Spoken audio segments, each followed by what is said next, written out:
পয়লা August থেকে 7ই August বিশ্ব মাতৃদুগ্ধ সপ্তাহ। তো আজকে তোমাদের নিয়ে একটাই এখানে ডাকার উদ্দেশ্য হলো যে পয়লা আগস্ট থেকে 7ই আগস্ট মাতৃদুগ্ধ সপ্তাহ চলছে। তো সেই কারণে আরো বিশেষ করে আমরা জানাবো যে মায়ের দুধের যে বিকল্প নাই সেইটা নিয়ে আজ আমাদের একটা আলোচনা।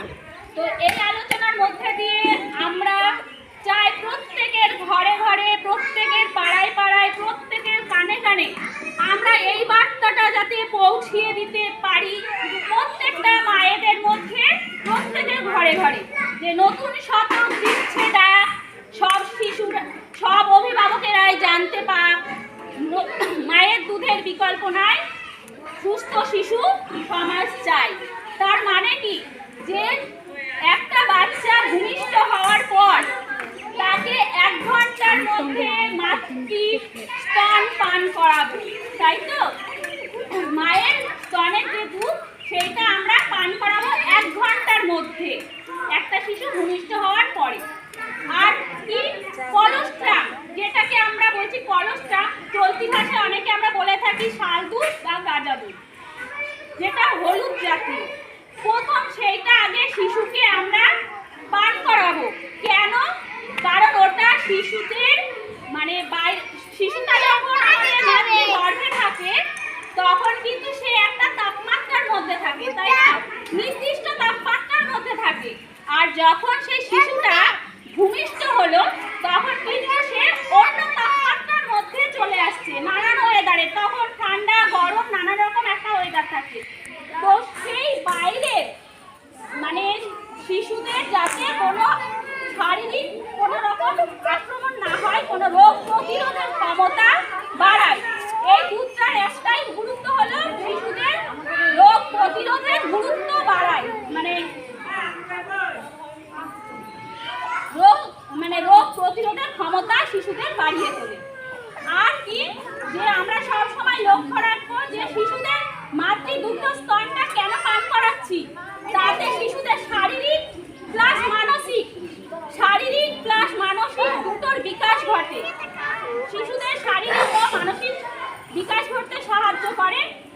আরো একটা বিষয় হলো কি, 6 মাস বয়স পর্যন্ত আমরা বাইরের কোনো খাবার বাচ্চাকে দেব না, শুধুমাত্র মায়ের দুধ পান করবে, বাইরের কোনো খাবার 6 মাস বয়স পর্যন্ত দেব না। আর 6 মাস বয়সের পর যখন বাচ্চা বাইরের খাবার খাওয়া ধরবে তখন কি আমরা দুধ বন্ধ করে দেবো? তা দেব না। সেই বাচ্চাটাকে দুধ কমপক্ষে 2 বছর বয়স পর্যন্ত মাতৃদুগ্ধ পান করাবো। তাহলে আমরা সবাই মনে রাখবো এই কথাটা, কিন্তু যে বাচ্চা 6 মাসের পর বাইরের খাবার শুরু করলে কিন্তু আমরা কখনোই তাকে দুধ বন্ধ করাবো না। 2 বছর বয়স কমপক্ষে তাদেরকে মাতৃদুগ্ধ পান করাবো। আর একটা বিষয় হলো, প্রসূতি মা যারা আছো তাদেরকে বিশেষ করে বলছি, যখন বাচ্চাটাকে দুগ্ধ পান করাবে নিজের কাজের ব্যস্ততায় থাকবে না, নিজে মোবাইলে হয়তো কথা বলছি, মোবাইল দেখছি, এইভাবে মাতৃদুগ্ধ পান করাবে না। সব সময় হাতটাকে এইভাবে আলতোভাবে রেখে তারপরে বাচ্চাটার মাথা রাখবো আর লক্ষ্য রাখবো যে বাচ্চাটা আমার ঠিকঠাক ভাবে দুধটা পান করছে কিনা। সেটা কিভাবে বুঝবো?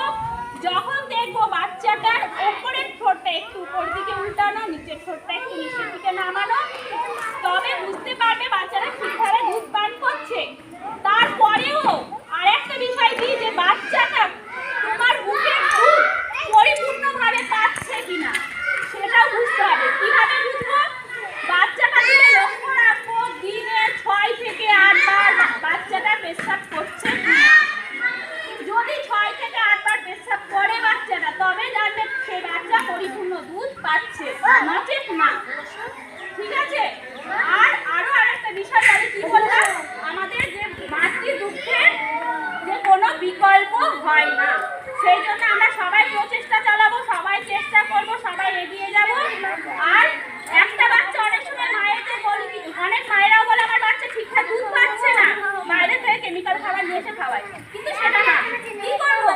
মায়ের প্রতি যত্ন নেব, মাকে বারবার ঘন ঘন খাবার খাওয়াবো, মাকে বারবার নিজের প্রতি যত্ন নিতে হবে, নিজের প্রতি খাওয়া দাওয়া ঠিকঠাক করতে হবে, তবে সেই বাচ্চাটা ঠিক মতন আশা করি দুধ পাবে। তাহলে আমরা সবাই কি একটাই প্রতিজ্ঞাবদ্ধ হব কি, যে মায়ের দুধের কোনো বিকল্প নাই।